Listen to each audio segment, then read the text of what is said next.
All we hear from the conservative people and the conservative movement is patriotism and freedom. They love to spout about freedom. However, I don't think they actually understand what freedom is, and this is why. In this brief video and in the following series, I will share the most damning reasons that conservatives and the radical Christian conservative are anti-freedom. This is not a deep dive. Those will come much later in the form of video essays. This is short, easily digestible, scripted out content. This first episode is on abortion rights. I can simply sum this up with one sentence as to why they're anti-freedom. And they want to restrict what a woman / trans man can do with their bodies. Trans men pre-op. You cannot restrict someone's right to their bodily autonomy and claim to be pro-freedom. A lie told by former President Donald Trump during the 2024 debate in Pennsylvania was that Democrats want to have abortions from 7 to 9 months to even post-birth. This is a blatant lie, as most abortions happen during the first trimester. Any abortion that takes place after is typically because of a health issue rather than the desire to just kill the baby.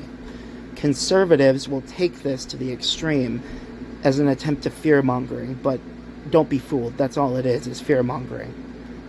If a doctor were to kill a baby post-birth, it would be murder, and they'd be tried as murderers. It's my opinion that the baby's right to live begins when they enter the world.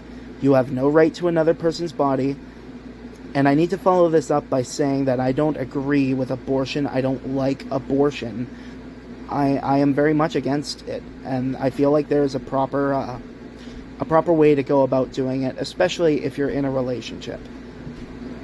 Unlike conservatives, I can disagree with something and still believe it would be a violation of rights if said thing were restricted, like drug use. I hate the usage of hard drugs like meth.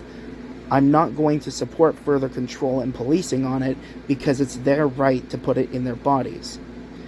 If you want to pull the "it's immoral" card, I ask, says who? Who is the arbiter of morals?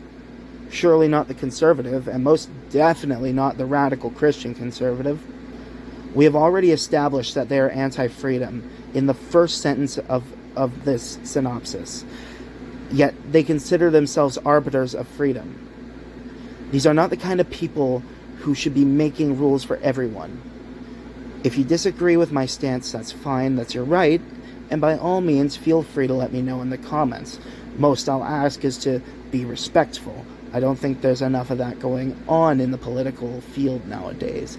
It's all militant disrespect and bloodshed. If you're offended by this, I feel like you need to take a good hard look at yourself, your values, and what freedom and morals actually are.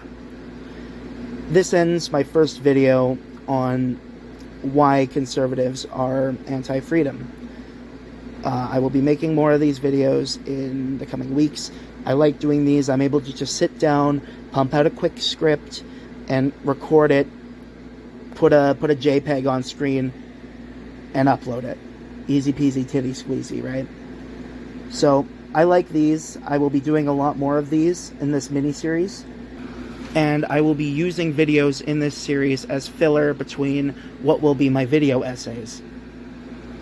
I will hopefully be releasing at least one video essay every month to 2 months, depending on how long it's going to take to record, script, edit, all that jazz.